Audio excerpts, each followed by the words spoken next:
everyone, second video of the day, and this one is the finished Assailant. The first Assailant I had was a prototype.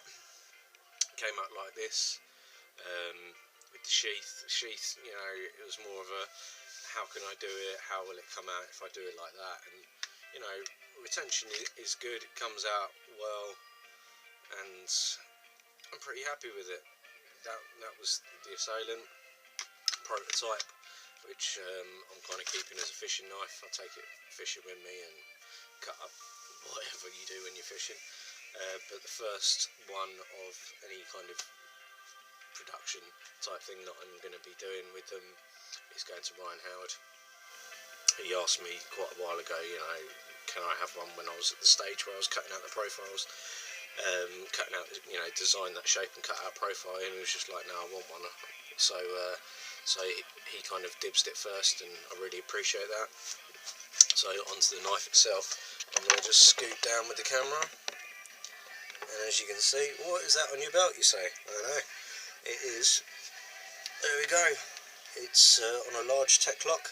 I've got it on scout carry, so it sits really nicely on scout carry. You know, you can sit down, it's not in the way, it just sits there nicely, but it is set up for tech lock, a large tech lock, so you can have it in kind of any configuration you like. Let me just take this off the tech lock. There you go. So there you go, really happy with this sheath. I've done it more in the style that I did the sagittal with the finger hole, so you're holding the knife in the first position when the sheath comes off, and this is the best sheath I've done by far. Big thank you to Del from Dirty Room Knives. You don't need to know where he's from, you know Del by name anyway. He put me in touch with a new type of foam. I've got the old, I don't know where it is, it's around somewhere. I've got the old foam from USA Knife Maker for my Kydex press, but he put me in touch with another type of foam, which is I think it's better.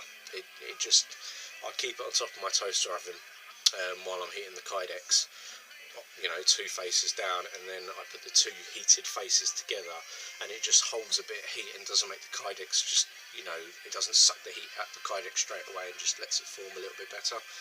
But anyway, I know my memory card's going to be full soon, so I'll move on to the knife. So yeah, it literally pops off, doesn't leave any scratches. There's a bit of oil on the blade.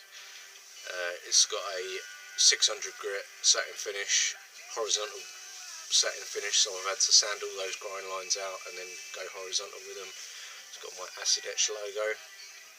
It's got clear liners, clear pins, and toxic green and black kieranite, which is just an amazing material. It really is. This light's not really doing it justice. No, Andy from Doberman Knives did it a long time ago on a couple of catties and a knife. And yeah, it's just fantastic to work with. It's like other kieranite, but when you get it in a slab, you don't really see what it's going to look like, and the second you start shaping it, it blew me away. I couldn't wait to get it up to 2000 grit and buff it, and that's how it came out. So yeah, 3 pins. I've got a lanyard with a skull bead on. Sheath isn't scratching the slightest, which I'm really pleased about. So yeah, I'll take a few stills and put them at the end. Ryan, this one's for you. Take care. Everyone have a good weekend. Bye bye.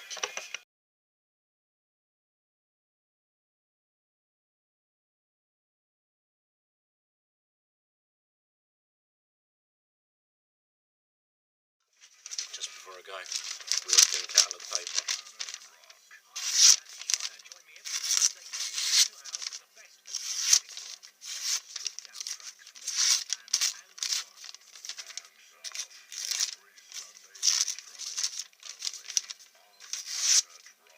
Really sharp. I've mirror polished the bevel and mirror polished the spine as well, which I think looks pretty cool.